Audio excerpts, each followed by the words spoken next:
Olá, turma, tudo bem? Eu sou a professora Yasmin Marinho, sou professora da Universidade do Estado do Rio Grande do Norte e venho aqui a convite do professor Petros falar um pouco sobre a Lei de Diretrizes e Bases da Educação Nacional, as diretrizes curriculares nacionais e a BNCC. Então, é importante destacar inicialmente que na minha fala eu vou tentar apresentar para vocês como a LDB, as DCMs e a BNCC estão articuladas na proposição de políticas curriculares nacionais. E como esse percurso se deu, né, quais foram os desafios, os obstáculos e os agentes de implementação no entorno dessas políticas, tá? Então, inicialmente, é importante frisar que a legislação da política educacional, a legislação educacional no Brasil, ela orienta, regula e regulamenta os princípios, os postulados, né, os fatores de implementação da política pública até o chão da escola. Por isso é elementar que todo educador, né, todo estudante e também aqueles que estão em formação ou na escola ou fora dela ainda para entrar na escola, né, porque todo professor está em constante formação, todo professor precisa estar em constante formação, eles também precisam compreender da legislação, precisam entender os seus limites e possibilidades, porque a legislação, ela orienta o nosso trabalho, ela orienta os percursos formativos, certo? Dos educadores e ela também orienta os espaços de ensino e aprendizagem dentro da escola pública e privada no Brasil. Então, pensando nesse esquema, é importante a gente frisar o seguinte: nós temos na legislação, né, uma legislação muito ampla, mas documentos que são orientadores tanto para a educação básica como para o ensino superior. Então, partindo desse princípio, é importante destacar que a Constituição Federal de 88 ela é um marco de regulação, né? Ela é um marco de implementação de uma política educacional no Brasil. Por quê? É a primeira Constituição, né? Uma das, na verdade, primeiras constituições que dedica um capítulo para a educação nacional. Parte desse capítulo, dos artigos que estão lá na Constituição Federal, é que vão orientar a própria execução, né, e implementação da Lei de Diretrizes e Bases da Educação Nacional, que é a LDB, que nós temos hoje, que é a número 9394, de 20 de dezembro de 1996. Essa LDB, né, como o próprio nome já diz, ela vai dar as diretrizes, ou seja, ela vai direcionar e também dar as bases de como vai funcionar a educação nacional. Então, é a lei que a gente considera como a carta maior, a carta magna da educação, porque ela vai orientando o funcionamento da educação escolar, certo? Então, ela vai orientando, dando os princípios, regulando aquilo que já está discutido na Constituição Federal. Então, a partir da LDB, você tem aí um conglomerado, né, um conjunto de leis que são complementares. Então, partindo da Constituição Federal, a gente tem as leis complementares, que são leis que se complementam, o que discute na Constituição, e são leis complementares ao que está discutido, por exemplo, na LDB. Então, a gente tem um conjunto de normativas, de leis, tanto para a educação básica como para o ensino superior, que, ora, vão complementar o que está discutido na Constituição Federal, ora, vão complementar o que está discutido na LDB. A isso a gente chama de leis complementares. Então, se a gente pensar na Constituição Federal de 88, nós temos várias leis que são complementares a ela, como, por exemplo, o Estatuto da Criança e do Adolescente, de 1990, a própria LDB de 1996, a Emenda Constitucional número 53 de 2006, a Emenda Constitucional número 59 de 2009 e a Lei número 11.738, de 16 de julho de 2008. Né? Todas essas leis que eu estou citando e que eu vou falar um pouco delas, né? Vou explicar um pouco delas durante a minha fala, essas leis são leis complementares à Constituição Federal de 88. E na Constituição Federal de 88, nós temos alguns artigos que são elementares para a questão da organização, da direção da educação nacional que está posta lá na LDB. O primeiro deles é o artigo 6º, que vai dizer que a educação é um direito social. Esse reconhecimento da educação como direito social, posto na Constituição Federal, é muito importante porque destaca o papel formativo e também como direito do cidadão ser educado. E esse direito vai ser melhor explanado, melhor trabalhado no artigo 205 da Constituição Federal de 88, que vai dizer o seguinte: a educação, direito de todos e dever do Estado e da família, será promovida e incentivada com a colaboração da sociedade, visando ao pleno desenvolvimento da pessoa, seu preparo para o exercício da cidadania e sua qualificação para o trabalho. Nesse artigo, que é o artigo 205 da Constituição Federal, fica bem destacado que há uma divisão na garantia do direito à educação, né, de todos. Que primeiro, ele é um dever do Estado e segundo, ele é um dever da família. Essa prerrogativa que está posta na Constituição Federal, quando vai para a LDB, altera-se.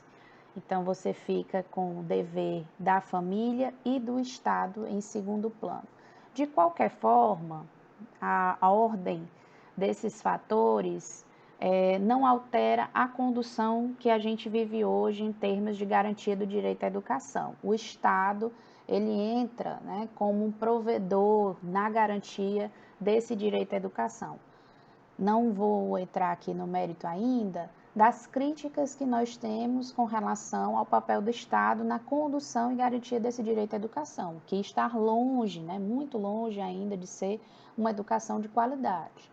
Porém, isso posto na lei respalda com que o cidadão, né, possa reivindicar o direito, que até então não existia. Então, é uma Constituição dita como Constituição Cidadã, né, a Constituição de 88, que nos provoca, né, nos eleva em termos de garantia do direito à educação, traz uma ampliação do debate sobre a democracia nos espaços escolares, coloca, por exemplo, como princípios, né, da condução do ensino a ser ministrado, como garantias a questão da gestão democrática do ensino público.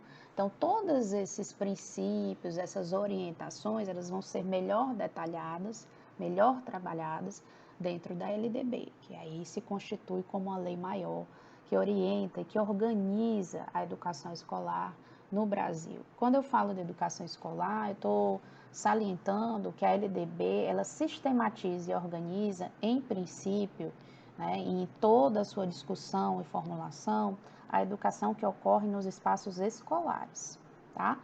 Ah, mas dá conta das modalidades, ainda estamos falando de espaços escolares, né? E como diz o pesquisador Severino, a educação escolar, ela é bem delineada na LDB. E para dar conta da educação em espaços não escolares é que existem as outras leis complementares a ela. Então, por essa razão é que eu cito que a LDB ela organiza, ela orienta, regula a educação nos espaços escolares, tá?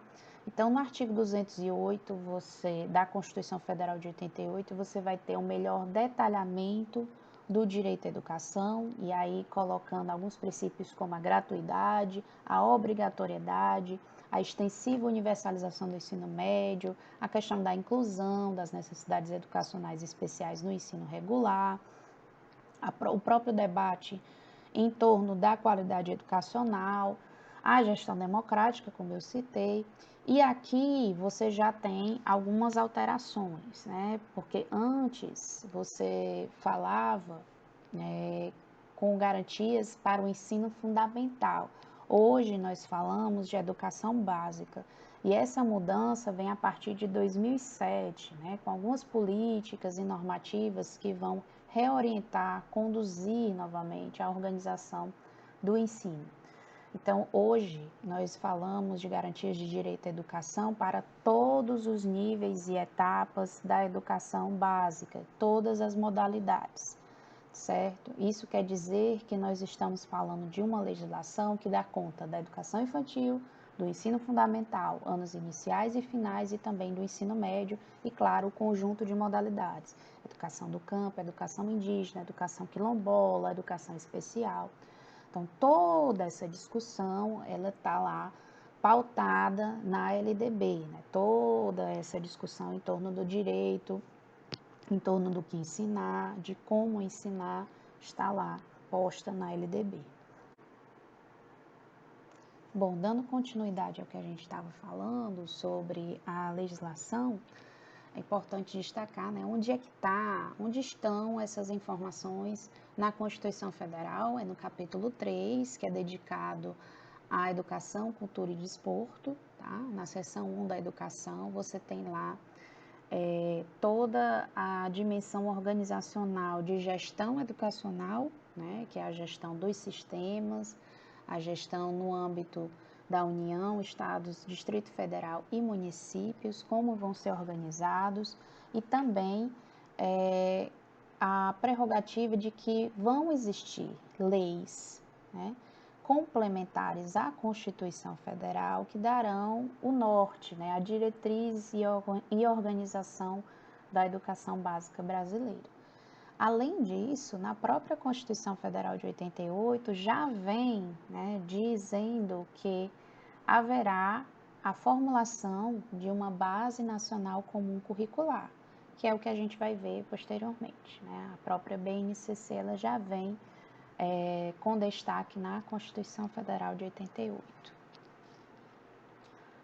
Então, pensando nisso, né, pensando na questão dessa formulação da legislação educacional brasileira, é interessante a gente frisar que a LDB, como ela vem complementar essa discussão da Constituição Federal, ela traz elementos mais organizativos, inclusive da gestão financeira da educação pública.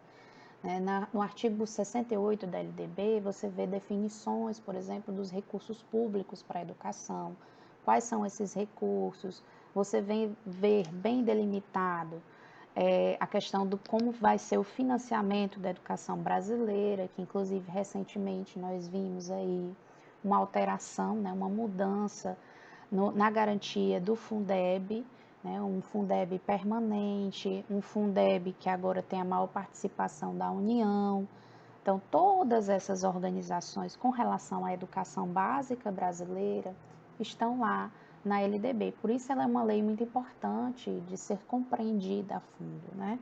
De ser estudada a fundo. Mas como o nosso foco aqui é mais a questão do currículo, né? Das políticas curriculares, é interessante a gente visualizar primeiro o que é que significa essa lei, né? A lei LDB, a Lei de Diretrizes e Bases da Educação Nacional, ela também foi conhecida como a Lei Darcy Ribeiro. E os principais ganhos dessa legislação foi que a União passou a gastar, né, a partir da promulgação da LDB de 96, um mínimo de 18%, e os estados e municípios um mínimo de 25% de seus orçamentos para manutenção e desenvolvimento do ensino público, que é o que a gente chama de MDE. Até então, você não tinha na legislação, né, colocado dessa forma a quantidade, o percentual, a organização do financiamento, e você vai ter a partir da LDB. Além disso, vem colocar também que o ensino fundamental passa a ser obrigatório e gratuito no seu artigo 4º, a educação infantil passa a ser compreendida como creches e pré-escolas, se torna oficialmente a primeira etapa da educação básica a partir da LDB. Ela vai destacar a promoção da autonomia e da descentralização para escolas e universidades no campo da gestão e do funcionamento dessas instituições e, claro, a política de financiamento, né, que vem nos fundos, tanto do Fundef como do Fundeb. Primeiramente o Fundef, que era direcionado ao ensino fundamental e com a alteração do campo para a educação básica, envolvendo as 3 etapas, educação infantil, ensino fundamental e ensino médio, você tem a criação do Fundeb, que amplia, né, a margem de financiamento da educação brasileira, tá? Então, a LDB, ela vai organizar, né, o ensino, a educação brasileira em níveis e modalidades. O ensino superior, ele é organizado em pós-graduação, graduação. E aí tem as pós-graduações stricto sensu e lato sensu, né? Do tipo especialização, do tipo mestrado e doutorado. E você vai ter também a organização dessa estrutura que é a educação básica. A educação infantil, como eu falei, se divide em pré-escola e creche. O ensino fundamental e o ensino médio tem modalidades. O ensino médio ganha a modalidade da educação profissional, da educação do campo e da educação de jovens e adultos, todo o território, né? Essa ampliação dos níveis e modalidades do ensino devem versar também sobre a educação especial inclusiva, né? E o ensino fundamental aí também ganha suas próprias modalidades nessa organização. Eles têm modalidades distintas para o ensino médio, como a educação profissional, mas para o ensino fundamental você já abriga aí quase todas, né, se não todas as modalidades de ensino. Educação especial, educação quilombola, educação do campo, educação indígena. Então, todas essas modalidades fazem parte da oferta da educação básica. Para a LDB, a educação infantil ela é considerada a primeira etapa da educação básica. Mas, professora, a LDB foi criada em 96. Só a partir de 2007 é que há essa mudança, essa alteração na nossa lei, para considerar que o ensino não era apenas o ensino fundamental, né? A garantia da educação não se dava apenas no ensino fundamental, mas sim em todo um percurso formativo que é chamado educação básica. E aí, colocar a educação infantil como primeira etapa da educação básica é uma conquista elementar na questão da garantia do direito à educação. Primeiro, porque ela deixa de ser de caráter assistencialista, né, e deixa de ser vista como um depósito de crianças, esse atendimento da educação infantil, e passa a ser considerado como um processo educativo. Então, educar a infância. A educação infantil passa a ser considerada como primeira etapa da educação básica, como percurso formativo escolar importante à formação cidadã e ao preparo desse indivíduo para a vida em sociedade, para o mercado de trabalho. Então, ali se considera, né, a primeira, né, o início da vida escolar. Então, esse processo, estar na lei, trouxe para o Brasil grandes mudanças, né? Então, a gente passa a ter maior investimento em todas as etapas, a gente passa a considerar a formulação de políticas públicas para todas as etapas da educação básica, sejam elas de financiamento, de gestão ou de currículo, como a gente vai ver subsequentemente, né? Então, toda essa questão da organização que está lá na LDB, ela vem legitimar um discurso, né, oficial e também um discurso de preocupação quanto à formulação de políticas públicas. Então, essas mudanças que estão na LDB, que vão se somando à LDB, são as tais leis complementares, como a gente falou anteriormente. Então, quando eu falo que toda vida que a gente tem uma mudança de governo, ou que o governo cria uma lei que altere a organização da escola, o que altere o currículo da educação básica, o que altere a gestão da educação básica, essa lei vai alterar, consequentemente, a LDB. Essas alterações ao longo do tempo fazem parte desse grande documento que é a LDB 9394, certo? Então, tá lá na nossa LDB que a educação infantil é a primeira etapa da educação básica e que creches é o que a gente divide entre 0 a 3 anos de idade e pré-escola 4 a 5 anos e 11 meses de idade. O objetivo, de acordo com a LDB da educação infantil, é o desenvolvimento integral da criança nos aspectos físico, psicológico, social e intelectual. O ensino fundamental para a LDB também sofreu uma alteração ao longo do tempo pelas emendas constitucionais, né? Principalmente a emenda constitucional número 59 de 2009, que ela altera a duração do ensino fundamental, né? De primeiro até o 9º ano, uma duração de 9 anos para o ensino fundamental. Essa emenda constitucional, alterou a Constituição Federal e também alterou a LDB. E lá na LDB hoje o que a gente encontra é que o ensino fundamental ele é obrigatório, ele deve ser obrigatório e gratuito em escolas públicas. E atende as crianças e jovens entre 6 a 14 anos de idade, tá? Então, o objetivo do ensino fundamental para a LDB é a formação básica do cidadão no que se refere à capacidade de aprender. Então, essa etapa da educação básica foi uma etapa sempre muito privilegiada na formação de políticas públicas e na legislação educacional historicamente. No entanto, que nós conseguimos avançar muito os indicadores, né, em termos de garantias de acesso e permanência no ensino fundamental, no Brasil você já tem maior percentual tanto de escolas como no atendimento, né, na questão da matrícula, para essa etapa da educação básica. Isso se deu porque, primeiro, as políticas de financiamento e o foco sempre foi nessa etapa, né? Até então você não considerava o todo que é a educação básica.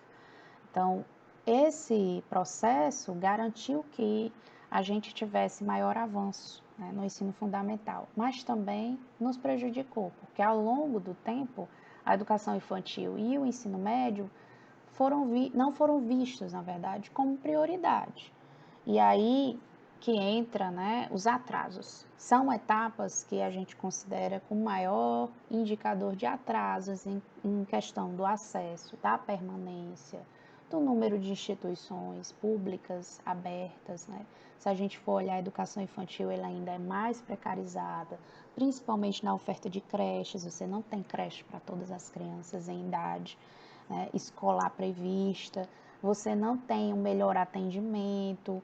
Então, todas as etapas que ficaram para trás, né, em consequência, as modalidades dessas etapas acabaram tendo graves prejuízos, né, historicamente falando. Então, por tanto tempo nós nos dedicamos ao ensino fundamental, hoje nós temos uma ampliação na oferta do ensino fundamental, na garantia desse ensino, mas o ensino médio e educação infantil ainda são nossos grandes desafios, né? Nós não temos ainda uma ampliação da oferta, uma garantia efetiva de que essa etapa, né, todos sejam contemplados, aqueles que têm necessidade da escola pública, nessas etapas da educação básica. Ainda há um grande desafio para a oferta, para a ampliação da oferta, tá? O ensino médio, na LDB, ele vem como uma etapa final da educação básica hoje. Ele pode ser oferecido na modalidade da educação profissional técnica de nível médio, certo? Que aí é essa formação que ocorre no estado do Ceará, por exemplo, tanto nas EEPs, né, como também nos institutos federais. E aí pode ter essa modalidade ser consecutiva, né, ao ensino médio, depois o aluno termina o ensino médio e faz o ensino técnico, ou ele faz concomitante, tanto o ensino médio, né, e o ensino técnico. Os objetivos do ensino médio pela LDB é de aprofundar e consolidar os conhecimentos adquiridos no ensino fundamental. Então, é como se fosse uma etapa de revisão, né? Uma etapa de consolidação mesmo, como a própria lei já diz, dos conhecimentos que já foram trabalhados, né? Então, aqui você vai ampliar, vai trazer mais fatores de dificuldade, vai conseguir complexizar aqueles conhecimentos que já foram trabalhados no ensino fundamental. Então, essa etapa, ela também é muito importante, assim como todas as outras, mas aqui está o foco da garantia da função da educação pública. Lembra que eu falei, né, lá do artigo 205, 206 da Constituição Federal, que versam sobre o direito à educação, que vem dizendo que a função é a formação cidadã e a preparação para o mercado de trabalho? Então, a formação cidadã, ela vai se dar em todas as etapas da educação básica, não só da educação básica, né? Mas também no ensino superior você também está formando cidadãos, né? Cidadãos profissionais, trabalhadores. Essa formação ela se dá em todo o percurso da vida escolar ou da vida institucional, de formação institucional dos sujeitos, né? Profissional, enfim. Mas o preparo para o mercado de trabalho, ele fica ali, né, mais, como que eu posso dizer, mais efetivamente destacado para a etapa final, que é o ensino médio, tá? A etapa final da educação básica, o ensino médio.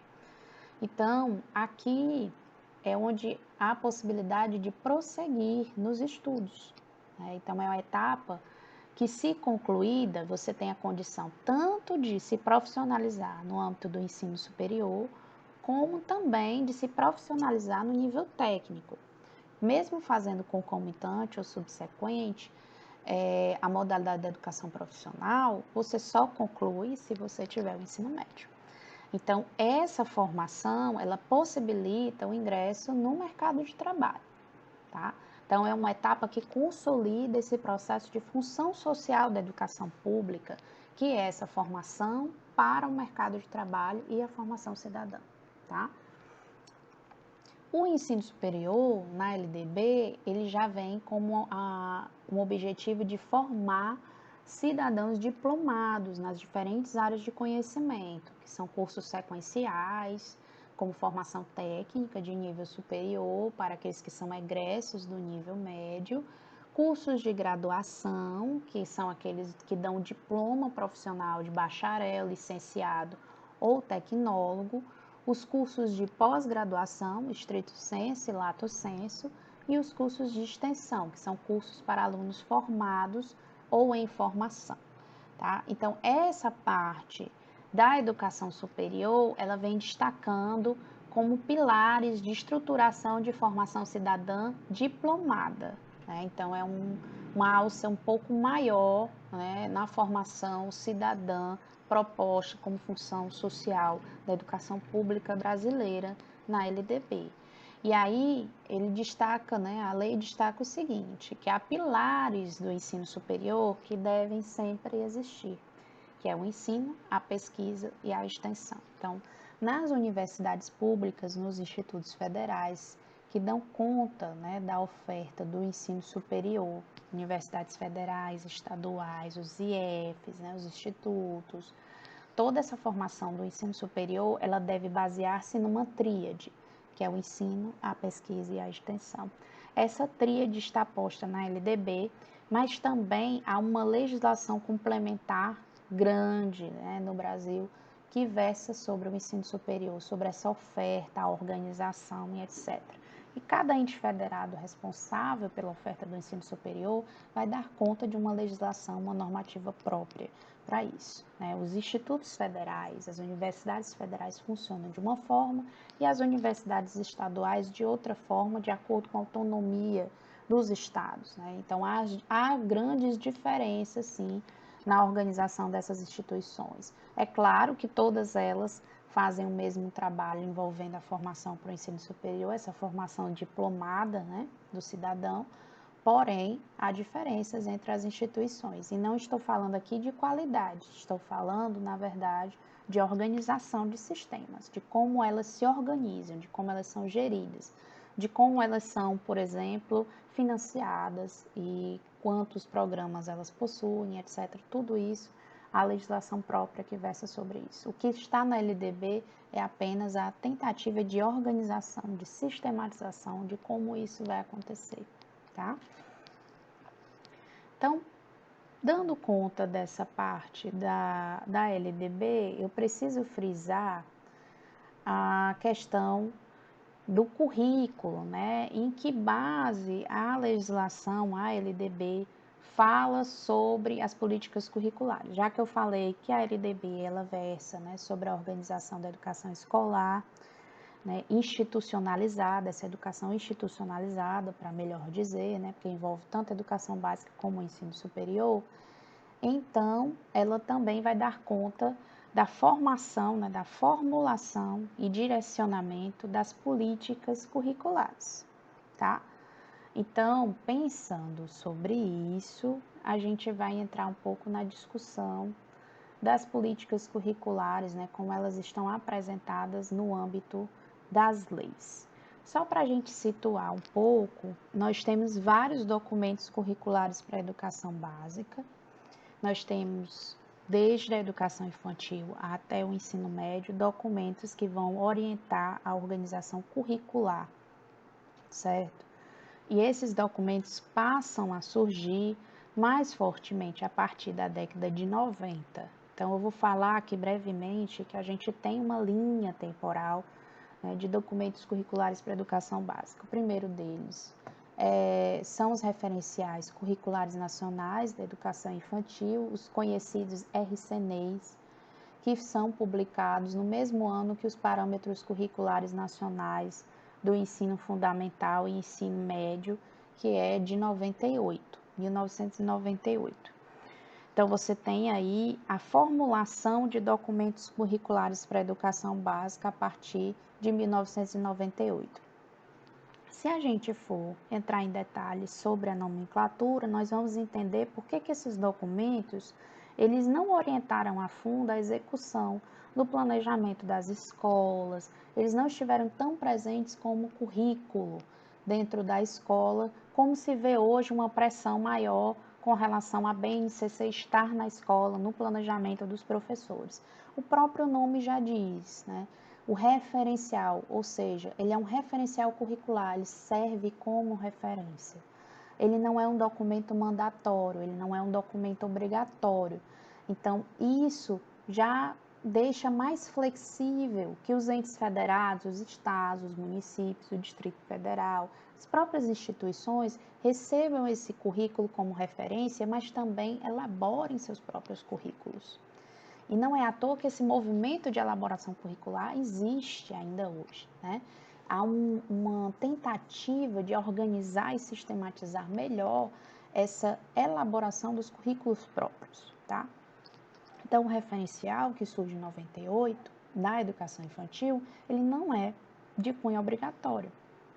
Ele não é um documento mandatório. Então, por essa mesma razão, é que há maior resistência na implementação e na garantia de que haja um planejamento com base nesses documentos. Os PCNs também, né, embora tenham passado por grande organização, sistematização, um conjunto de estudiosos, de pesquisadores da área do ensino fundamental e também do ensino médio, reuniram-se, né, para tentar elaborar esse documento. Ele também tem esse fator mais flexível, como o próprio título já traz, né? Ele é um parâmetro, algo que eu vou me basear, mas ele também não é de caráter mandatório, obrigatório, né? Isso não está posto na lei, não obriga as escolas a utilizarem. Embora você vá hoje numa escola pública, quase todas tenham os PCNs à mão, né? Tenham lá ou na biblioteca ou na sala do diretor. Foi um documento que chegou em todas as instituições, mas ele não teve tanta força de implementação como currículo, tá? Mas aí chega em 2010, entre 2007 e 2010, as diretrizes curriculares nacionais. E aí em 2013 você tem um documento efetivo para toda a educação básica, que são as diretrizes curriculares nacionais da educação básica. Essas diretrizes, elas já têm um sentido diferente enquanto formulação curricular. Por quê? Olha o nome, diretriz, ou seja, aquilo que direciona. Então, ela direciona o currículo nacional. Ela já tem um sentido mandatório e obrigatório. Então, ela já regulamenta, ela já traz ali princípios de condução da organização do que ensinar e aprender dentro da escola pública, tá? E isso caracteriza-se sim como uma formulação, uma política curricular de peso. As diretrizes, elas são extensas, elas têm um caráter de pesquisa, de formulação de pesquisa muito grande. Você tem textos explicativos, você tem ali uma tentativa de formulação de normativa que direciona mesmo os sistemas de ensino a elaborarem seus currículos com base nas diretrizes. Então, ela já tem ali uma característica mais forte como implementação curricular, tá? Isso é muito importante da gente compreender. Então, os próprios nomes dos documentos curriculares que se tem na educação básica brasileira, eles já vão dizendo um pouco dessa característica dessas políticas, né? Então, as DCNs, elas já vêm com esse fator de ser mandatório.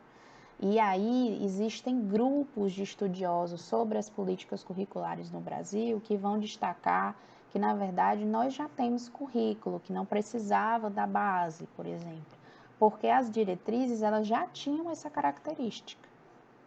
O que ocorreu é que houve ali um bloqueio na implementação, uma corrida para se garantir a base, porque a base estava já desenhada, tanto na Constituição Federal como na LDB. E as diretrizes não tinham alcançado esse nível de implementação de uma política curricular como poderia vir a ser a base. Então, pensando um pouco sobre as diretrizes, né, eu queria destacar que, por exemplo, as diretrizes curriculares nacionais, elas são um conjunto de definições doutrinárias. Elas trazem princípios, fundamentos, procedimentos para a educação básica. Então, isso está expresso dentro da Câmara de Educação Básica, do Conselho Nacional de Educação, né, que vão orientar as escolas brasileiras dos sistemas de ensino na organização, na articulação, no desenvolvimento e na avaliação de suas propostas pedagógicas. Então, esse sentido das diretrizes de entrada nos sistemas de ensino, de orientação na elaboração das políticas curriculares, se dá com muito mais força, né, e com muito mais eficiência do que documentos anteriores, como eu citei, no caso dos RCNEs e dos próprios parâmetros, tá? Então, eles vêm com o sentido de orientar as práticas educacionais em nosso país. As diretrizes, ela têm esse sentido, respeitando, claro, as variedades curriculares já existentes, tanto nos estados e municípios. É um processo de elaboração, né, que o Conselho Nacional e a Câmara de Educação Básica estabelece, né, dentro das diretrizes, tanto para a educação infantil como para o ensino fundamental e ensino médio, ou seja, contemplando todas as etapas da educação básica. E aí, lá nas diretrizes, no artigo 1, vai dizer o seguinte: as escolas deverão estabelecer como norteadores de suas ações pedagógicas tais princípios. A. Os princípios éticos da autonomia, da responsabilidade, da solidariedade e do respeito ao bem comum. Os princípios políticos dos direitos e deveres de cidadania, do exercício da criticidade e do respeito à ordem democrática. Os princípios estéticos da sensibilidade, da criatividade e da diversidade de manifestações artísticas e culturais. Ou seja, as diretrizes elas vêm salientar aquilo que já está posto na LDB quanto à construção, né, e à possibilidade transformadora da educação para a garantia de princípios como a gestão democrática. Além disso, esses princípios destacados, éticos, políticos e estéticos, são de extrema relevância para a garantia da expressão, né? O direito à expressão, o direito à liberdade do outro. Além disso, a questão, por exemplo, da função social do ensino público, como eu venho frisando, de formação cidadã, passa pela formação política, passa pela formação ética e passa também pela formação estética, de respeito às diversidades, à multiplicidade de manifestações artísticas e o próprio exercício da criticidade. Ou seja, as próprias legislações da educação nacional, mesmo em construtos políticos variados, em gestões de governos variados, né, transitando entre a esquerda, a direita, enfim, mesmo dentro desses parâmetros, né, desse construto histórico em que nascem as políticas curriculares e a própria execução das normativas que regem a organização da educação básica brasileira, eles já dizem, né, já deixam muito aberto essa questão do exercício da criticidade e do exercício que opera em respeito à ordem democrática. Por isso é infundável algumas propostas que se vêm pensando para a escola pública, como, por exemplo, a escola sem partido, porque propostas como essas vão contra aquilo que já está determinado pela lei, tanto na garantia da função social do ensino público, como do próprio princípio de exercício das ações pedagógicas que estão lá nas diretrizes. Então, as diretrizes, elas têm força de lei, elas funcionam como leis complementares mesmo, a educação básica, como uma lei complementar à própria LDB, porque ela vem direcionar o currículo nacional, ela vem dar a organização das práticas pedagógicas no Brasil. Então, ir contra isso é ir contra uma lei, é ir contra princípios garantidos em lei.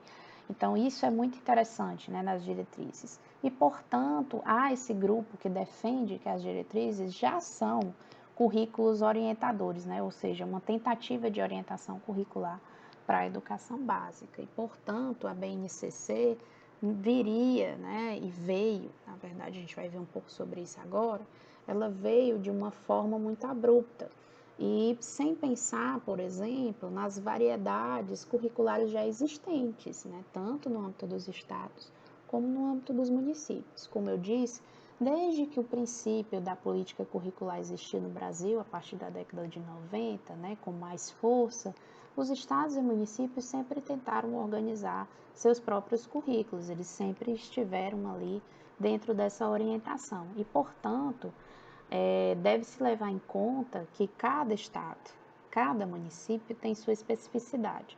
E por essa razão mesma é que deve-se elaborar currículos de acordo com suas especificidades. Não posso usar o currículo de Fortaleza no, por exemplo, município de Quixeramobim, né, que é outro município do estado do Ceará. Eu não posso por quê? Porque Quixeramobim e Fortaleza são municípios diferentes, com povos diferentes, culturas diferentes. Eu não posso usar o currículo do estado do Ceará no Piauí.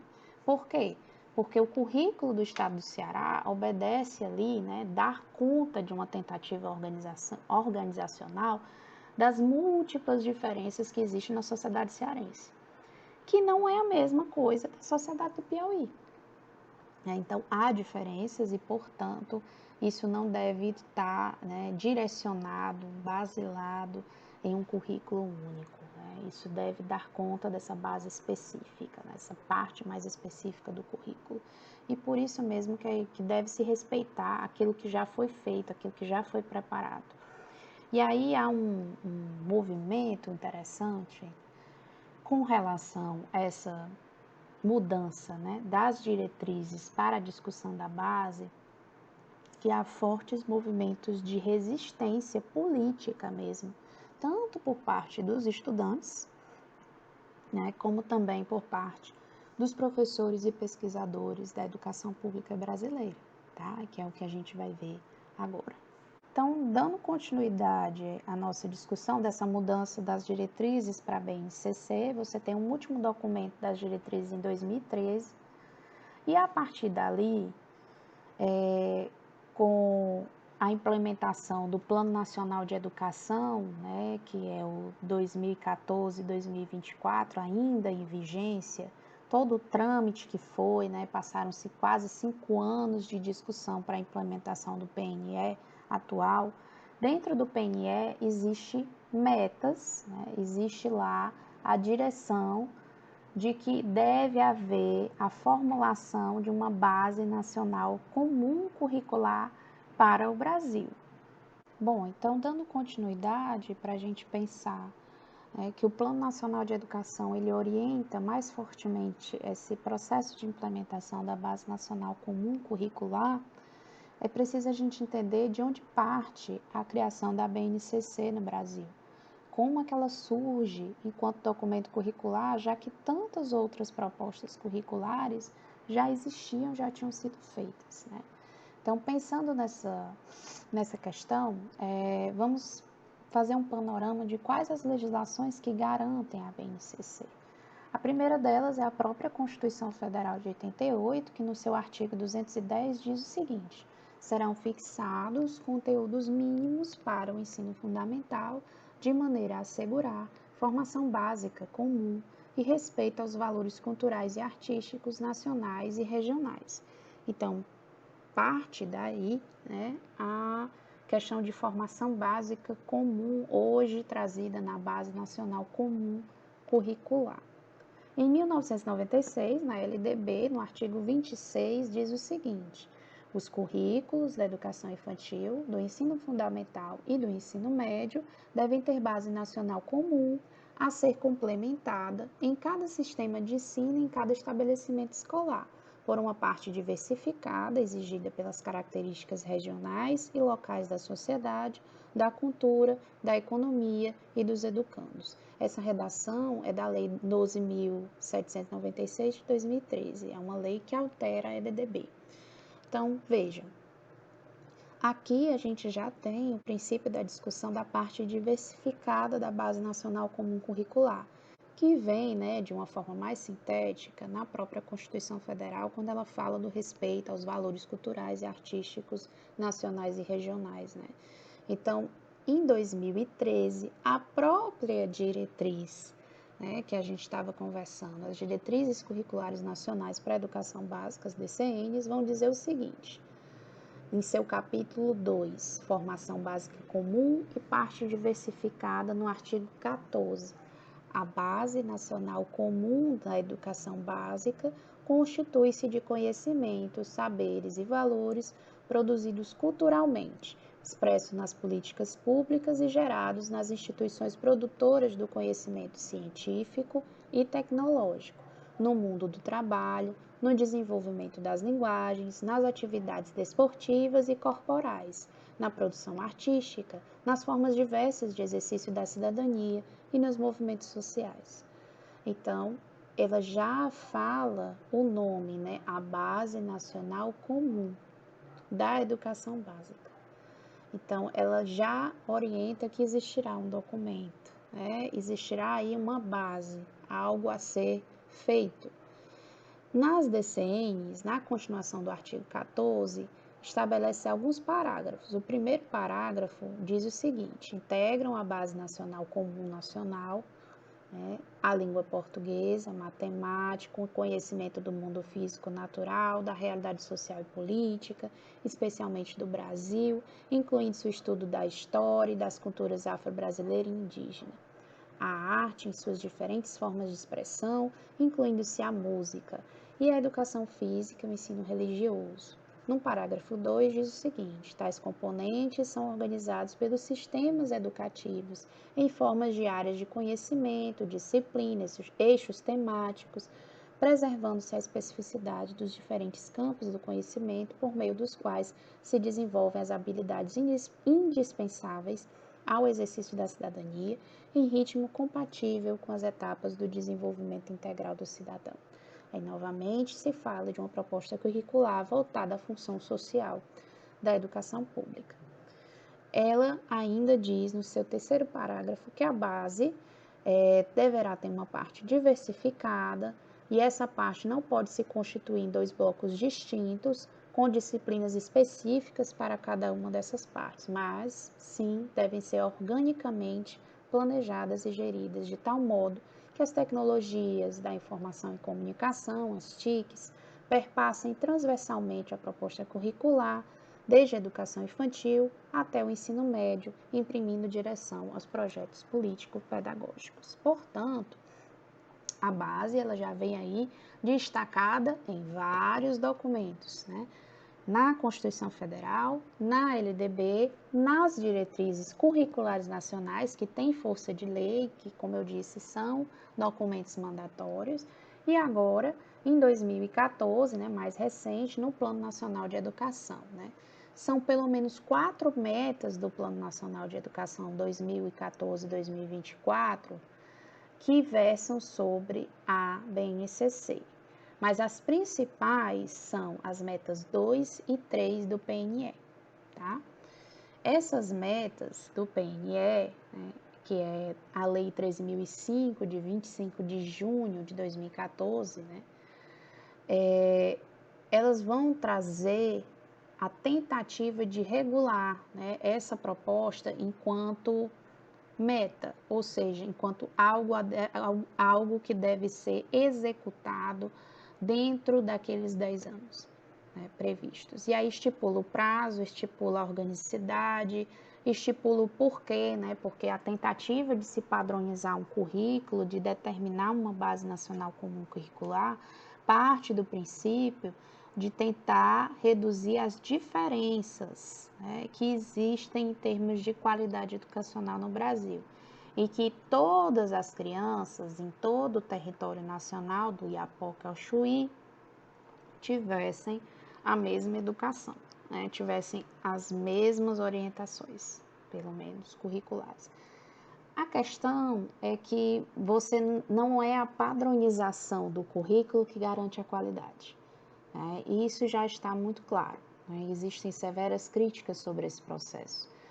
Então, determinar o currículo nacional não garante que todo o território nacional tenha a mesma educação, porque para haver educação de qualidade é preciso outra gama de fatores que não envolve só o currículo. Mas dando continuidade ao processo de implementação da base, é interessante a gente saber que a partir de 2014 isso vem com mais força, né?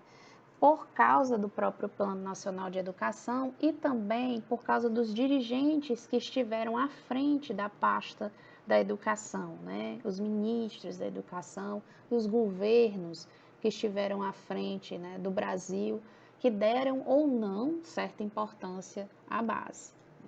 Então, em janeiro de 2015, o ministro da Educação era o Cid Gomes, tá? E o slogan do governo em 2015 era Brasil, Pátria Educadora. Em seu plano gestor, o ministro, né, apresenta o cumprimento das metas do PNE, destacando um papel de implementação da BNCC neste cenário.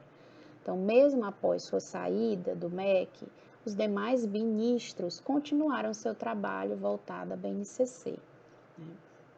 No entanto, que em setembro de 2015 saiu uma primeira versão da BNCC, que é em outubro, colocada para consulta pública por meio de plataforma online para toda a sociedade.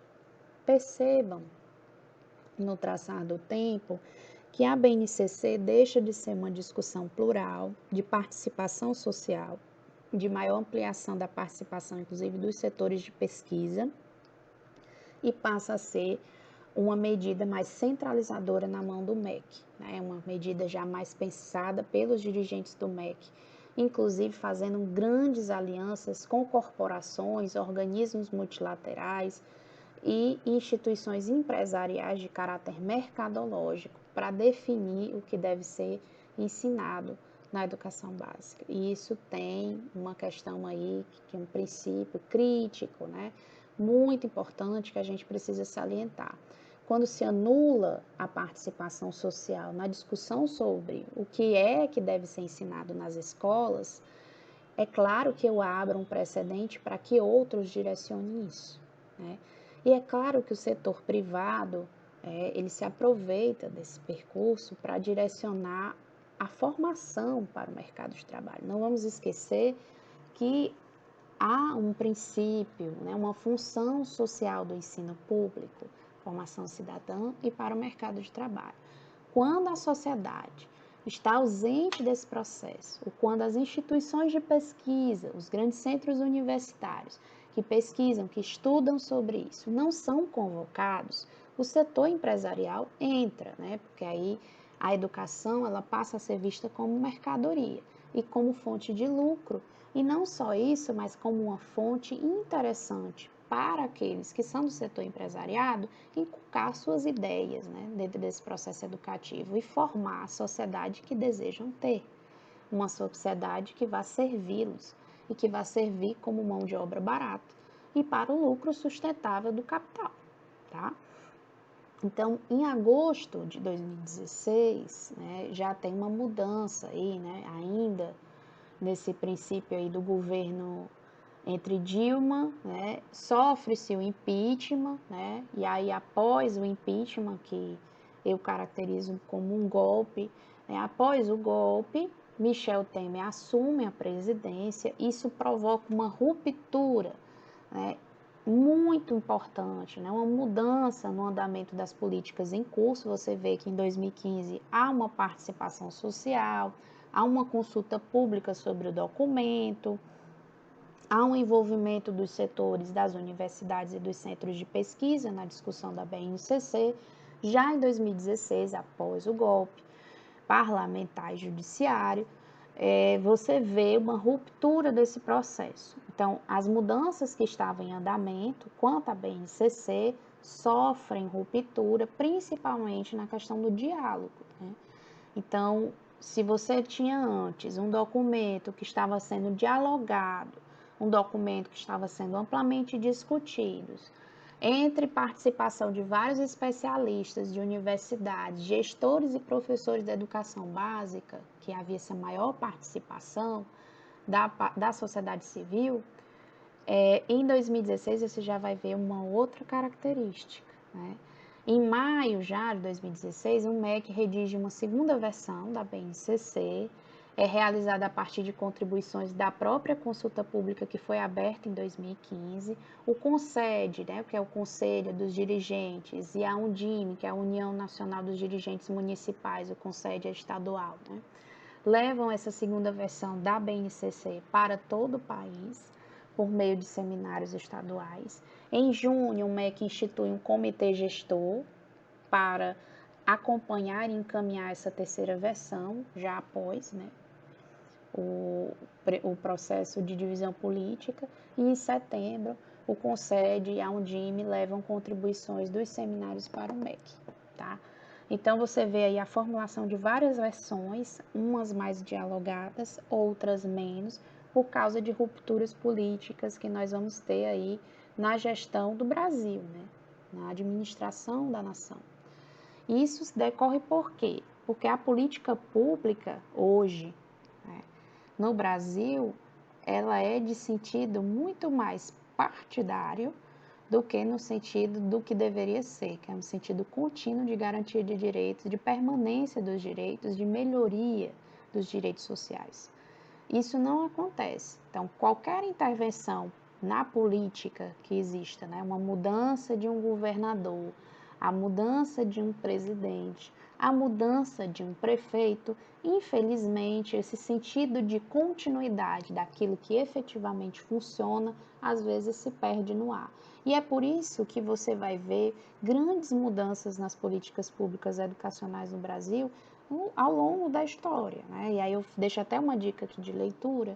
Quem tem interesse de saber, né, mais sobre esse processo histórico, que lê aí os escritos do Dermeval Saviani, tem livros muito interessantes como História das Ideias Pedagógicas do Brasil, né, desse autor, e outras produções, inclusive artigos e livros menores, pesquisas publicadas de vários outros estudiosos do campo, que vão justamente destacar isso, né? Porque a mudança temporal do Brasil, né, em termos de gestão, em termos de presidência, em termos de administração da nação, vai provocar mudanças no funcionamento e na organização da educação básica, no funcionamento e organização da escola pública.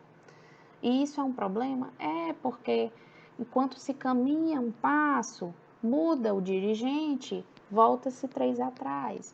Então, aí daí que entra a reflexão, né? Que se a gente pensar a educação como direito social, que está lá preconizado pela nossa Constituição Federal, e que há uma necessidade de políticas públicas que garantam o efetivo exercício desse direito, a implementação desse direito e a garantia de qualidade nesse direito, então a sociedade deveria estar formada, apta e consciente de que seu voto pode vir a direcionar isso.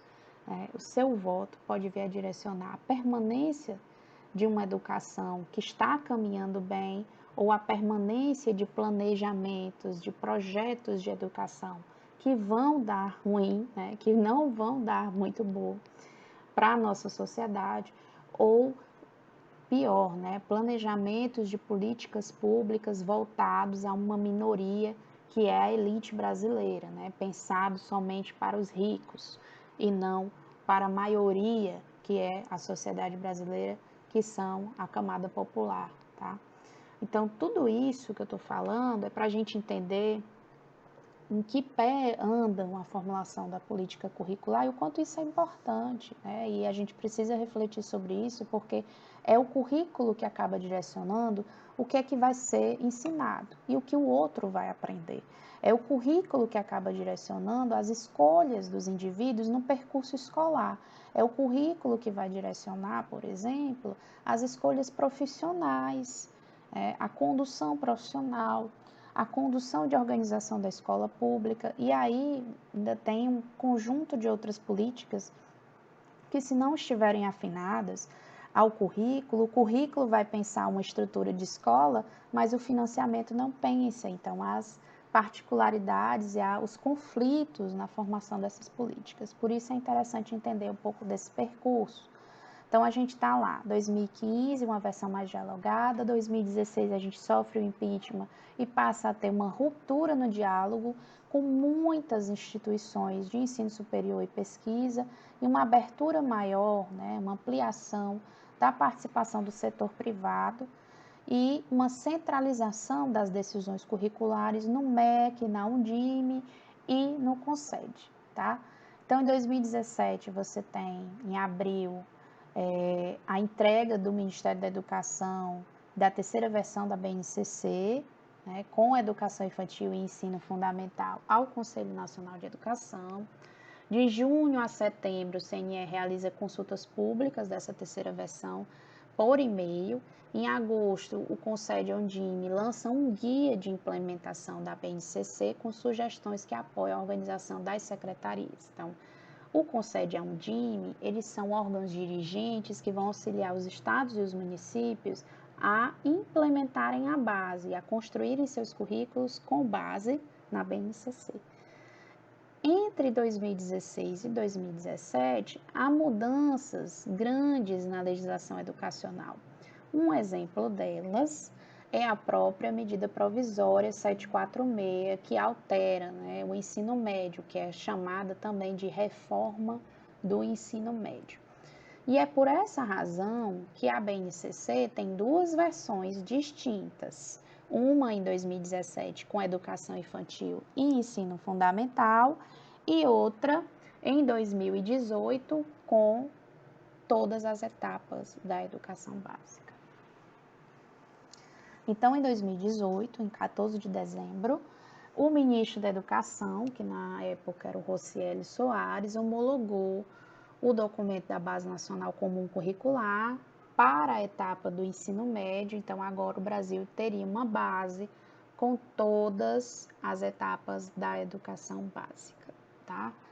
Então, professora, de 2018 para cá, essa é a base que nós temos, ela não sofreu nenhuma alteração, ela não sofreu alterações. Inclusive, a base passa por essa quebra, né, no processo de discussão de 2017 a 2018 para dar conta da MP 746, né, da aprovação da reforma do ensino médio. Então, não bastava pensar um currículo para o ensino médio agora, já que se tem uma reforma para essa etapa do ensino.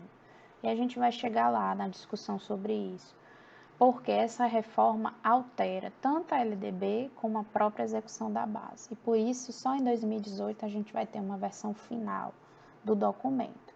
Percebe-se que o diálogo ele vai ficando cada vez menor com a participação da sociedade civil, né, entre 2016 a 2018. E hoje, né, se vocês perguntarem, né, hoje, como é que em pé anda a base, né? A base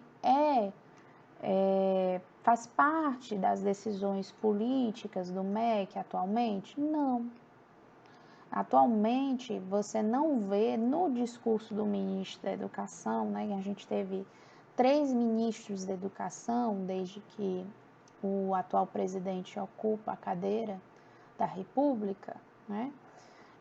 Os 3 ministros da Educação que passaram, nenhum deles tem como foco a BNCC. Tinham focos de opções individualizadas, inclusive um foco muito grande nas ideologias que possivelmente se implementavam na escola pública. Aí abro aspas, porque a gente tem que ter rigor quando fala dessas questões e, claro, e se pautar nas discussões que se fazem no campo científico e não no campo do senso comum. Sabe-se que as escolas sofrem grandes desafios diários para garantir o mínimo, né, na oferta da educação básica. Isso tem sido percebido mais fortemente agora, nesses tempos de pandemia, em que a gente lança uma lupa mesmo em cima das desigualdades sociais e educacionais. A gente vê o enfrentamento, né, para se garantir o mínimo possível às crianças e jovens do Brasil em termos de educação. A gente vê as estruturas precarizadas e o quanto a formação do professor ainda é muito precarizada. E aí você vê uma discussão ideológica em cima de um modelo que foi construído, né, um modelo de educação pública que foi construído historicamente de uma forma precária, né? Então, é, na verdade, contraditório pensar esse tipo de medida, né? Se a gente for adentrar nessa discussão, porque a escola já faz, né, já enfrenta grandes desafios para garantir o mínimo, para ensinar a ler, escrever, contar. E aí você achar que a escola aplica certas ideologias no seu chão é complicado, né? Porque há estudos que já comprovam que a escola pública sofre com grande sucateamento, com dificuldades infraestruturais e dificuldades da ordem formativa dos seus professores. Logo, seria muito difícil fazer isso que dizem que a escola faz, né? Hoje, esse lado mais conservador e extremo vem dizendo que a escola vem fazendo, tá? Aberto esse parênteses, né, na discussão sobre a implementação da base, eu vou falar um pouco sobre como é que ela está organizada. Então, a BNCC, ela é um documento de regulação, né? Então, ela regula um processo que é o ensino e aprendizagem nas escolas. Ela acaba provocando graves implicações na organização sistêmica das escolas públicas no Brasil, tanto em âmbito estadual, municipal, como institucional mesmo, da própria escola. E é claro que todo documento que passa por esse processo de regular e provoca implicações, ele também provoca resistências. Então, pensando nessas resistências, é interessante a gente falar um pouco das diferenças de currículo que se tem nas propostas de discussão no Brasil, né, no campo científico. Há uma tentativa na BNCC, né, de colocar o currículo disciplinar como um currículo integrado e não só um currículo disciplinar separado, conteudista, de um currículo integrado que envolve os valores de formação cidadã, etc. Há essa tentativa, porém essa tentativa, de acordo com os estudiosos da linha das políticas curriculares, não ganha êxito, porque as divisões permanecem. Então você passa de uma diretriz curricular nacional que pensa as áreas, os eixos, né, as grandes concentrações de conhecimento, áreas de concentração de conhecimento, etc., e passa para uma BNCC que vai se centrar em habilidades, competências e algumas áreas de conhecimento onde se concentram essas habilidades e competências. Então, na verdade, a divisão e o reforço de formação de um currículo disciplinar fragmentado, pouco integrado aos valores de formação cidadã, política, ética, estética que a gente colocou lá nas diretrizes, ainda é um desafio, porque o próprio currículo não dá conta disso, né? Então, isso é o que a ciência vem comprovando na análise da própria BNCC. A BNCC, ela apresenta divisões novas, né, para a questão do currículo, do que a gente tinha como currículo, né, tentativas de políticas curriculares que antecederam a própria BNCC. Então, ela vem com uma divisão de competências gerais e específicas, e aí eu vou falar um pouco sobre essas competências, né? Quando você abre o arquivo da BNCC, lá vem 10 competências básicas, gerais, que vem a questão socioemocional, de formação da saúde, enfim, vários campos de formação de indivíduos que independem das questões, né? Para o documento fica muito dividido isso, como se fosse uma coisa independente das propostas mesmo mais específicas, das áreas de conhecimento. Por que esse documento vem nesse formato? Esse documento, como o próprio texto introdutório diz, ele vem orientado em cima de avaliações internacionais pelo qual o Brasil passou, o próprio PISA, que é um programa internacional de avaliação. O PISA, que é implementado e orientado pela OCDE, que é uma organização internacional, vai, a partir da avaliação, destacar os países que vão bem na educação, os países que estão em desenvolvimento, o que é que eles precisam melhorar, etc, etc. E aí, o Brasil entra nesse aspecto como países que têm uns piores resultados de educação do mundo, né? E se concentram em países de terceiro, né, setor em termos de discussão econômica e também da grande amplitude da desigualdade social que nós temos aqui. Muito orientados, né, por esse campo das avaliações internacionais, por esses organismos internacionais, o Brasil vem na BNCC, né, e vê na BNCC a possibilidade de adequar-se a esses parâmetros internacionais e, com isso, conseguir melhorar suas articulações com outros países, economicamente falando, inclusive na questão da melhoria dos padrões educativos, tá? E aí tem alguns textos que versam sobre isso criticamente, que essa questão da gente se espelhar num parâmetro internacional e não no nosso próprio parâmetro. Isso é preocupante porque você tem um currículo que se baseia em um parâmetro internacional de educação. E é um problema? É um problema, porque a educação dos Estados Unidos, a educação da Finlândia, a educação do Canadá, de outros países que têm uma referência grande em termos de política educacional, não é a mesma que se vive no Brasil.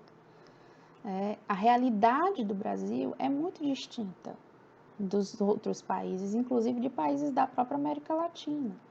Então, essa questão de se espelhar no parâmetro internacional acaba invisibilizando o próprio parâmetro da realidade que tem no Brasil, né? O Brasil vive uma realidade específica, e os próprios documentos curriculares que foram surgindo com o tempo vão destacando isso. A própria legislação, como eu coloquei, a Constituição, a LDB, as diretrizes vão sinalizando que há diversidades no nosso território. Que os nossos territórios brasileiros, os nossos Brasis são muito diferentes entre si.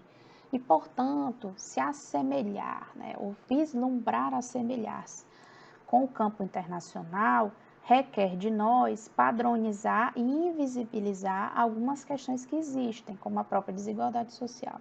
Então, é interessante a gente fazer uma reflexão sobre isso, porque um currículo que se orienta num padrão internacional acaba esquecendo-se de responder às demandas reais, nacionais, existentes em seu próprio território, tá?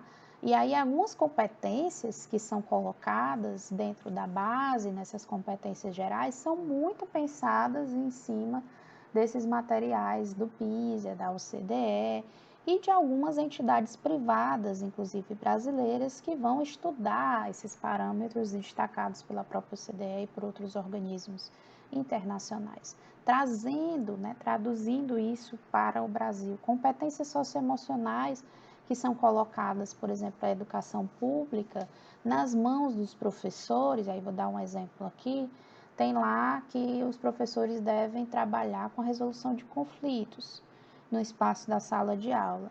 É interessante trabalhar com a resolução de conflitos? É interessante, mas a gente não pode perder de vista que a educação ela é um direito que se divide entre a família e a escola. Se eu começar a demandar tudo para a escola, ou a escola como principal responsável por competências socioemocionais, como resolução de conflitos, eu vou tirar o dever da família também de fazer parte desse processo e de dar conta desse processo. Então, às vezes, a gente vê no currículo, e o currículo acaba direcionando algumas demandas a mais de trabalho para o professor, demandas essas que muitas vezes não são tratadas nem na sua formação inicial e que vai dificultar para esse sujeito implementá-las. Então, por isso mesmo que a gente coloca, enquanto campo estudioso da política pública e da política curricular, que a BNCC ela não é um documento apenas que orienta o ensino e a aprendizagem na educação básica, mas ela acaba orientando também a condição formativa dos professores. Por isso que é importante a gente ler e compreender esse documento. E aí, é só importante ler e compreender? Não, mas é importante refletir sobre o que ele está orientando. É claro que a base está aí, ela vai ter que ser implementada, né? A gente está passando por esse processo de implementação que se finalizou em 2019 e agora em 2020 já entra em êxito nas escolas, no planejamento escolar. E isso mudou muito a rotina e o trabalho dos professores e a gente precisa compreender como que isso funciona, para ver dentro disso uma possibilidade também de resistência, de um trabalho mais plural e de um respeito às individualidades e à multiplicidade de seres que estão nas escolas brasileiras, tá? Além das competências, a qual a BNCC se divide em gerais e específicas, ela também apresenta unidades temáticas, unidades de trabalho, que a gente vai ver mais à frente. Além das unidades, cada unidade temática dessa tem objetos de conhecimento e habilidades a serem trabalhadas. Na educação infantil, ainda tem um outro fator diferencial, que ela apresenta os direitos de aprendizagem. Então, os temas transversais, por exemplo, que existiam nos PCNs, saúde, ética, orientação sexual, pluralidade cultural, meio ambiente, trabalho e consumo, vão aparecer na BNCC como temas contemporâneos transversais. E aí ela vai pegar toda aquela categoria de temas transversais dos PCNs e vai tratar como temas contemporâneos transversais, tá? E aí vem o meio ambiente, que aí vai ser sobre educação ambiental, educação para o consumo, a economia, trabalho, educação financeira e educação fiscal, a saúde, envolve saúde, educação alimentar e nutricional, a cidadania e o civismo, que envolve a vida familiar e social, educação para o trânsito, educação em direitos humanos, direitos da criança e do adolescente, processo de envelhecimento, respeito e valorização do idoso, o multiculturalismo, que envolve a diversidade cultural, educação para a valorização do multiculturalismo nas matrizes históricas e culturais brasileiras, e, por último, ciência e tecnologia, que envolve a ciência e a tecnologia como tema contemporâneo na BNCC. Então, você vê que é um documento que, apesar de apresentar diferenças na sua organização, na construção dos conteúdos, das disciplinas, né, unidades temáticas, objetos de conhecimento, competências e habilidades, ele ainda tem muito da influência dos documentos anteriores, como o próprio PCN, nos temas transversais, tá? Então, a BNCC, ela tem como base na sua introdução, né, do documento, defender a qualidade e a melhoria de indicadores nacionais e internacionais no Brasil, tá? Então, ela é um documento que tem na sua introdução já dizendo, olha, esse documento curricular ele vem com a tentativa de debater e também de assegurar uma melhoria nos indicadores nacionais e internacionais de educação, que é aquela crítica que a gente estava conversando anteriormente. Então, o processo a favor da implementação da base, da BNCC, ele acabou anulando outros interesses e políticas importantes a serem implementadas com o PNE. Né? Então, por exemplo, a gente passou de 2015 a 2018 focando na política educacional apenas na garantia da BNCC e esquecendo-se de políticas tão importantes quanto a BNCC a serem atingidas, metas do PNE, como, por exemplo, o próprio Fundeb, que só foi entrar em debate, em processo de implementação, agora, né, em 2020, no meio da pandemia. E por quê? Porque já estava para vencer, né? Vence agora, acaba em 31 de dezembro. Né? O Fundeb antigo e entra o Fundeb novo, agora votado. Então, passou-se tanto tempo em discussão da base, por que tanto tempo dedicado a isso? Porque ao definir um currículo, né, as pessoas que estavam à frente desse processo achavam, né, pensam, né, e agiram em prol da melhoria desses indicadores nacionais e internacionais, com vistas à obtenção de outros acordos econômicos, né, com a melhoria desses indicadores, tá? Então, havia um interesse muito alto, né, para que a BNCC saísse e que ela atendesse também aos interesses do mercado, tá? Você vê aí uma efetiva participação das entidades civis organizadas na gestão da educação brasileira, principalmente no tocante aos marcos legais, né? E isso é uma coisa muito permanente na discussão da política pública brasileira, da educação. Você sempre vê os setores do âmbito privado ali discutindo e regendo a implementação das leis e das políticas públicas, e isso acaba tirando o espaço dos grandes pesquisadores e das pessoas que vêm discutindo a educação de fato, e também anulando a autonomia e a participação de muitos professores e profissionais da educação. Vou fazer um relato breve, um exemplo disso que eu estou falando.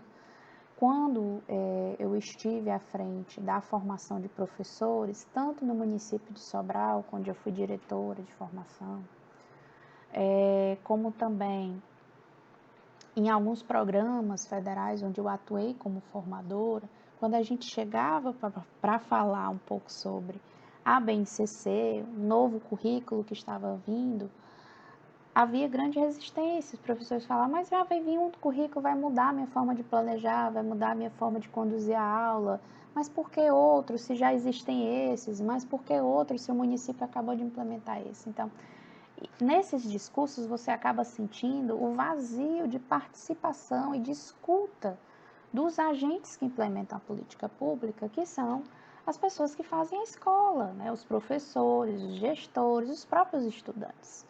Então, esse vazio, esse silenciamento dos setores educacionais, eles dão maior visibilidade aos setores privados, que tendem a ver a educação como mercado. Então, todo esse processo político, ele acaba conservando alguns bastidores de disputa entre grupos decisórios e de interesses diversos. Esses conflitos acabam alimentando a máquina pública brasileira, né? E o MEC, né, o Ministério da Educação, nesse contexto de implementação da base, ele vem apresentando uma função centralizadora, auxiliado por outros órgãos, como o próprio Conselho Nacional de Educação, dentre outras entidades públicas e privadas. Os contextos de implementação da BNCC vêm, como a Macedo vai nos dizer, né, que é a Elizabeth Macedo, vem no sentido de hegemonizar sentidos para a qualidade da educação. Né? É uma tentativa de hiperpolitização de processos, onde há uma maior abertura das think tanks, que a gente chama, né? Que são essas organizações, essas cooperativas e organismos multilaterais que vêm com esse interesse de participar das decisões para a educação, para vender sistemas apostilados, formações, enfim, pensar materiais e aí tornar um padrão, né, de oferta de qualidade e lucrar com isso. Isso também está associado a um outro conceito internacional que a gente usa na discussão de política, que é o accountability, que é um processo de responsabilizar os atores pelo seu próprio desempenho. E nessa você acaba responsabilizando as escolas e os sistemas de ensino a implementarem a base e construírem seus currículos, tendo como base a BNCC. E aí nesse processo você regula, inclusive, e coloca como meta que até 2019 todos os sistemas de ensino deveriam fazê-lo. E aqueles sistemas de ensino que tinham construído currículos anteriores, esquece e volta-se à base. Então, essa anulação da participação social, da participação dos próprios sistemas de ensino, provocou grandes impasses na garantia da implementação da BNCC. E por isso mesmo é que a gente está falando sobre ela aqui e vai falar sobre ela por muito tempo. Porque, embora seja um percurso interessante, a gente ter um currículo, a gente ter a base, porque é uma coisa que já está posta na legislação e etc., isso não deveria vir de cima para baixo, né? Isso deveria vir de forma dialógica, ou seja, de uma forma dialogada, onde todos os setores pudessem participar, opinar e, inclusive, dizer se vão ou não implementar. Tá? Então, a BNCC, né, nesse contexto, provocou grandes antagonismos, né, que existem O Brasil nunca chegou a uma definição do que deve ser ensinado em cada disciplina ao longo dos diferentes anos de escolarização. Então, dessa forma, a BNCC acaba se caracterizando como uma tentativa de hegemonizar uma concepção de educação e escolarização no Brasil. Então, na primeira versão da base fica evidente que o MEC compreendia como currículo, destacando que apenas a parte diversificada poderia ser alterada nos estados e municípios, e na segunda versão, fruto de muitos movimentos políticos, de pesquisadores e universidades, altera-se essa concepção. Então, a base ela passa a ser vista não como um currículo, mas sim como um documento orientador, assim como foram os PCNs e como foram as diretrizes e como foram também os referenciais, com uma diferença que as diretrizes elas têm esse caráter mandatório de regulação de lei, assim como vai, né, aí se constituindo a própria base, tá? Então, há grandes resistências, né, que vão se caracterizar dentro desse processo de implementação, tanto por parte dos sistemas de ensino, como por parte das próprias escolas públicas, porque as escolas públicas fazem política, né? Então, é normal e natural que os agentes da política pública, professores, gestores e inclusive os estudantes, tenham resistência quanto à implementação da base, garantindo-lhes nesse espaço de discussão desse objeto da política. Nas últimas agendas de implementação da base, organizadas pelo CONSED e pela Undime, você vê ampliação de participação de entidades do terceiro setor, como, por exemplo, o Instituto Ayrton Senna, o próprio Unibanco, a Fundação Lema e o movimento Todos pela Educação. Isso provocou um distanciamento, como falei, da participação das universidades nesse processo, e é um documento fruto de ausência de diálogos e de percepção de que os sistemas de ensino e as escolas públicas já vinham desenvolvendo um currículo que muitas vezes não está associado ao que a base defende, tá? Há uma questão de comparabilidade muito forte no texto da base com relação ao desempenho mundial em educação, né, uma tentativa clara de atender aos interesses internacionais e nacionais de melhoria dos indicadores. E aí eu quero frisar que não é que o Brasil não tenha que melhorar os indicadores, não, pelo contrário. O Brasil precisa melhorar os indicadores, mas ele não precisa se comparar aos países ditos países desenvolvidos, né, as grandes potências econômicas mundiais. Por quê? Porque o Brasil é um país que tem muita desigualdade social, muitos problemas sociais, e por isso ele precisa desenvolver políticas públicas que atendam às questões reais e não às questões imagéticas, pensando ou vislumbrando ser uma grande, né, potência mundial econômica. Não, mas pensando na sua realidade. Então, o currículo da educação, ele tem que pensar a realidade social, ele tem que atender uma demanda social. Ele não pode se vislumbrar apenas a um parâmetro internacional, ele precisa atender às necessidades reais da população, tá? Então, você vai vendo agentes diferentes participando dessa discussão da base e construindo uma ideia de currículo, uma ideia de educação para o Brasil que vai se distanciando da nossa realidade. Por isso que eu vou enfatizando ao longo do meu discurso essas críticas que vão aparecendo, porque são muito do processo mesmo de implementação. Se a gente for olhar como é que ela se organiza, e aí mais fortemente falando do ensino médio, por exemplo, que foi tardiamente, né, colocado na versão última da base de 2018, você vai vendo que as críticas têm seu fundamento. E elas têm fundamento e têm veracidade, né? A BNCC para o ensino médio é uma das partes do documento mais estudadas e pesquisadas pelos grandes analistas de currículo. E ela apresenta uma divisão diferenciada para o ensino médio que até então não fora discutida em termos de base, em termos de currículo, nem nas diretrizes, nem em qualquer outro documento anterior. Ela vem dividindo-se em competências gerais da educação básica, trazendo competências específicas de linguagem e suas tecnologias, competências específicas de matemática, competências específicas de ciências da natureza e suas tecnologias e competências específicas de ciências humanas e sociais aplicadas. Para cada competência dessa, um conjunto de habilidades por área, tá? Aí, depois dessa construção, vem os itinerários formativos.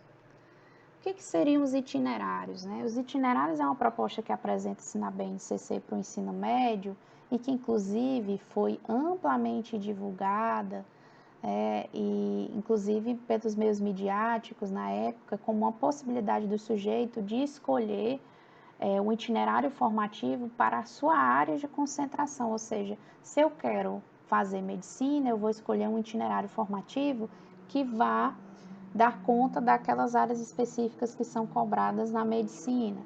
Ou, por exemplo, se eu quero para a educação profissional, vou escolher o itinerário da educação profissional e assim por diante.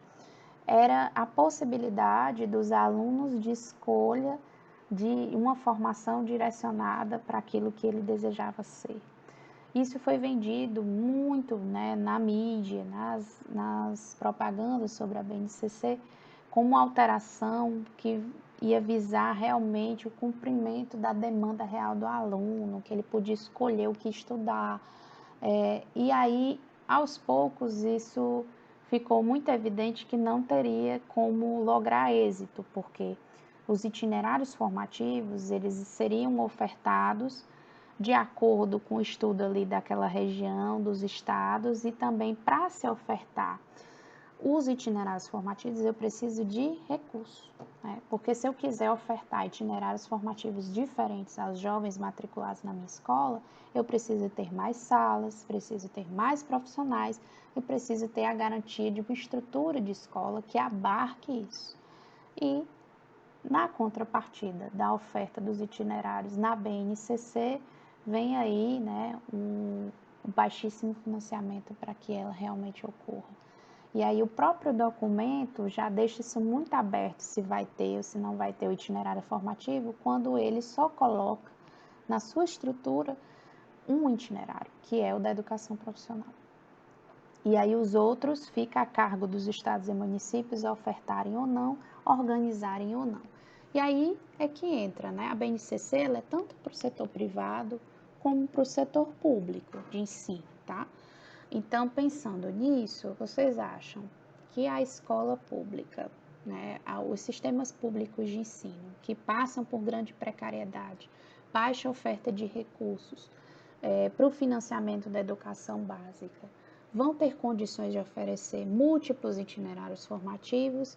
Vocês acham que o setor privado terá condições de fornecê-lo? Eu, no meu ponto de vista, acredito que o setor privado terá maior condições de oferecer múltiplos itinerários formativos ao longo do tempo e, com isso, provocar ainda mais desigualdade entre os estudantes que estudam na escola pública, que terão menos opções de itinerários, né, por conta já da precarização que existe, né, e vão competir, né, de forma bem desigual, como já competem, na verdade, né, se a gente for pensar a formação desses indivíduos que estão na escola pública e a formação versus alguns né, jovens que estão no setor privado em grandes escolas desse setor e que tem uma oferta maior, uma ampliação maior de oportunidades sociais e de educação.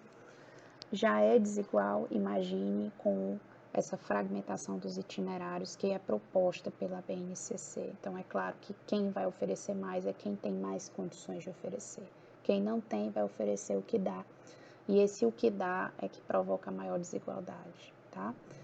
Então, em 2016, quando a tentativa de implementação da medida provisória 746, que é a da reforma, o projeto de lei da reforma do ensino médio, né, a medida que vai dar conta da reforma do ensino médio, isso não aconteceu de uma forma linear, né, sem a participação, sem o envolvimento, sem a discussão política dos setores envolvidos, né.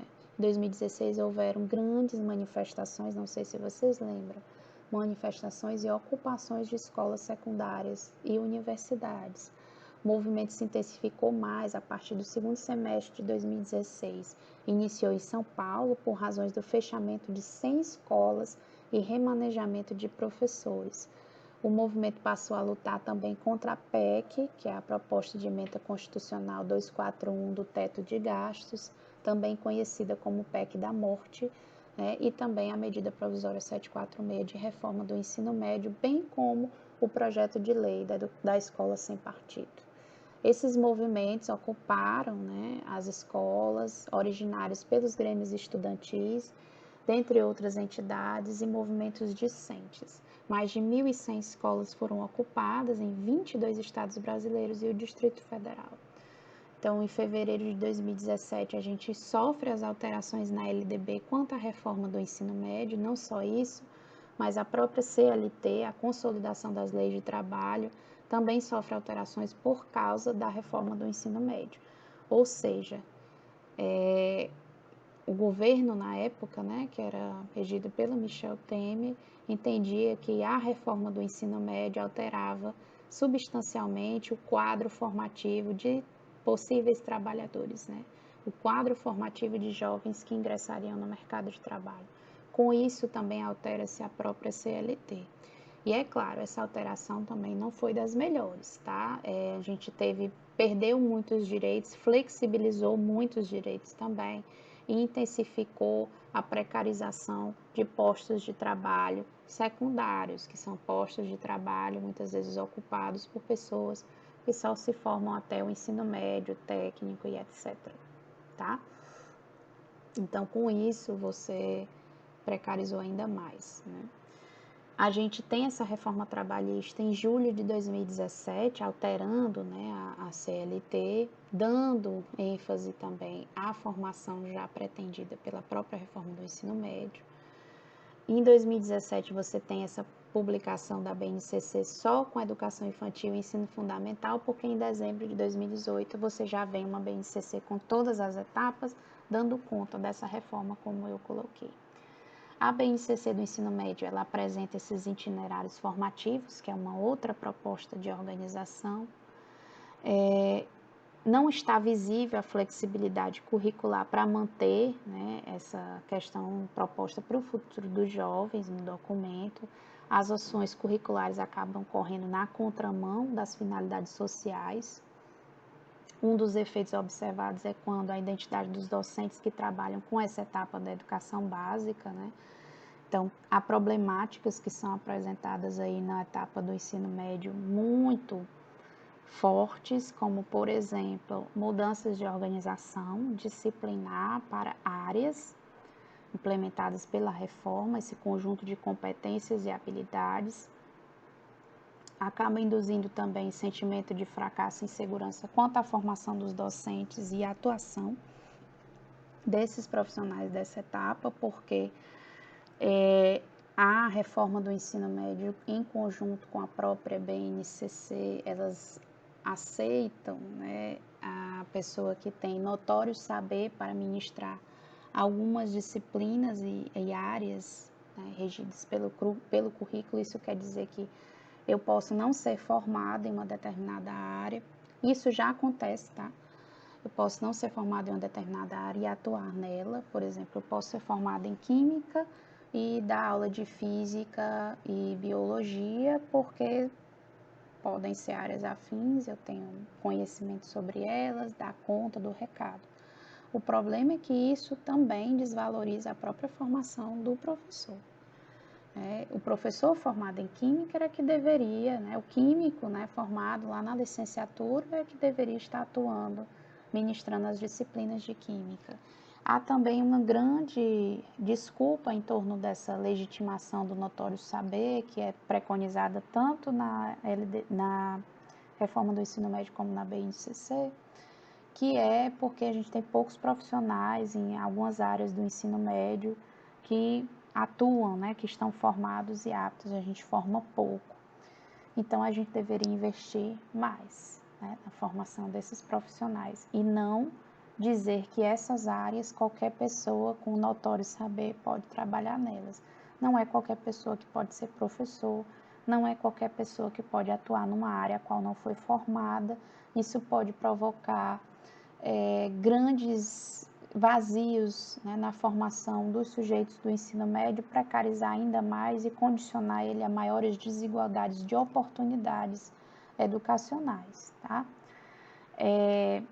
Algumas experiências parecidas com essa que o Brasil está tentando implementar, né, desde 2015, com a BNCC e com a própria reforma do ensino médio, já foram vividas em países grandes, como o próprio Reino Unido, e, claro, apresentaram resultados negativos e intensos movimentos de resistência por parte dos professores.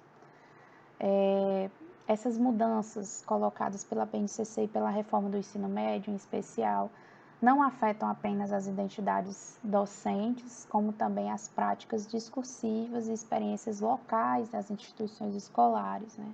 Afeta também a escolha dos alunos, que é o que eu disse, né? Quem vai ter condições de ofertar vários itinerários, né?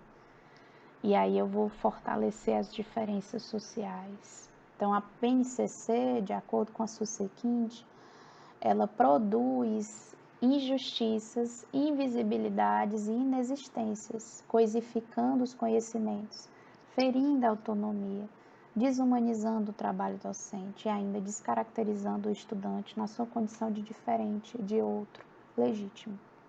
Há uma tentativa forte de padronização de ideia de currículo, do que ensinar e aprender, rotula uma compreensão de totalidade, de uma sociedade homogênea, com características similares, o que difere muito da nossa realidade. Então, essa é uma visão mais crítica, né, sobre a BNCC. E aí, se você me perguntar, mas professor, ela está aí, eu tenho que implementar. Eu vou para a escola, né, eu sou um PIBidiano, eu sou do RESPED, eu vou para a escola. O que fazer, né, diante de um currículo que já está posto, que é cheio de problemáticas? Eu lhe digo, um primeiro passo, adentre-se na discussão da BNCC, compreenda como ela está organizada. Eu sou uma formadora, eu sou professora do estágio e eu trabalho com a BNCC com os meus alunos. Mas eu trabalho para além do que está lá posto, eu entendo as especificidades de onde eu estou, eu compreendo a escola, né? Então, vai na escola, sente a escola, vê o que está acontecendo, como é a dinâmica, como é o contexto e, por fim, vê como a BNCC está posta e tenta realizar um planejamento que absorva essas diferenças, que absorva aquele contexto. Um planejamento pensado apenas no que o currículo diz que deve ser, ele se distancia da realidade. Portanto, vocês que estão lá, agindo diretamente com a escola, precisam conhecer a escola, precisam entender a dimensão da escola, precisam entender o papel do professor, o trabalho do professor, para então planejar e aí organizar seu planejamento de acordo com a base, com o que a base preconiza, mas sem esquecer do contexto, do real, do objeto real, que é aquela turma, que é aquele aluno, tá? A BNCC, na verdade, ela institui aí um conglomerado de discussões curriculares que já existiam no Brasil, apresentando algumas diferenças mais acentuadas ainda para o campo do ensino médio por causa da reforma, né?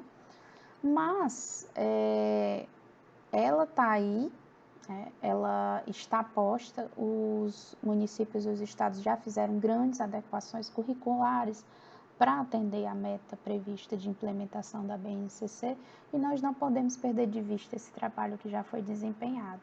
Mas o que a gente pode fazer, mesmo com um olhar crítico e reflexivo sobre as limitações que a BNCC tem, sobre os problemas em que a BNCC se constitui como currículo, nas escolas, porque ela acaba sendo vista como currículo fundante nas escolas, o que a gente pode fazer é criar esses elementos de resistência e reflexão em torno dela. Então, viver a escola, entender o contexto em que a escola está inserida, quem são as pessoas que estão ali, quais são os alunos e as realidades, para então conseguir construir o meu planejamento, um planejamento afinado, um planejamento realmente aliado às demandas reais da escola, e não o currículo antes e o planejamento depois, né? há currículo se formando no contexto da escola. Os grandes estudiosos, né, sobre o currículo dizem que o currículo não é apenas o prescrito, o currículo é o vivido. Então, o currículo está na escola, o currículo está no intervalo, na corrida da criança, né, para o professor, o currículo está na brincadeira, o currículo está nos desafios que a criança ou o adolescente enfrentam no diário, né, ali na luta diária de assistir à aula, de chegar à escola, e de enfrentar todas as problemáticas que é estar ali naquele espaço múltiplo, né, tão rico de relações sociais que é a escola pública, tá? É nesse sentido que a gente precisa refletir sobre a BNCC, sobre a importância dela para o nosso planejamento e recondução da nossa prática. Não é a BNCC que vai salvar a qualidade da educação, é como a gente vai enxergar a nossa realidade, né? E o que a gente vai fazer com ela é que pode causar um potencial aí transformador e emancipador dentro das escolas. Então, a minha sugestão, né, agora fechando, né, já que eu apresentei críticas, né, e um percurso, um itinerário aí de construção dessa política pública curricular, é que a gente possa realmente aproximar-se da realidade das escolas, né? E ser flexível, ser também generoso e harmonioso no sentido de se abrir a aprender com a escola. Eu digo isso porque, como o professor Petros colocou, vocês são alunos que estão lá no PIBID, né? Talvez o RESPED também, e às vezes a gente vai com a noção de que a escola parou no tempo, uma noção muito engessada e às vezes muito materializada no pensamento alheio e acaba se fechando a possibilidade de ver e sentir a escola. Lá tem profissionais, tem gente, criança, jovem, adolescente, enfim, adulto, que viveu, que está vivendo percursos diferentes de formação de vida em sociedade e que tem muito a nos ensinar também. Então, abram-se a possibilidade de aprender a viver a escola. E se um dia encontrarem resistência, né? Se no ato de se encontrarem resistência a ofertar uma educação mais plural, mais democrática, mais de igual para igual, mais próxima da realidade dos alunos, se vocês encontrarem resistências dos professores, tentem não se chatear e não se anular a possibilidade de pensar diferente.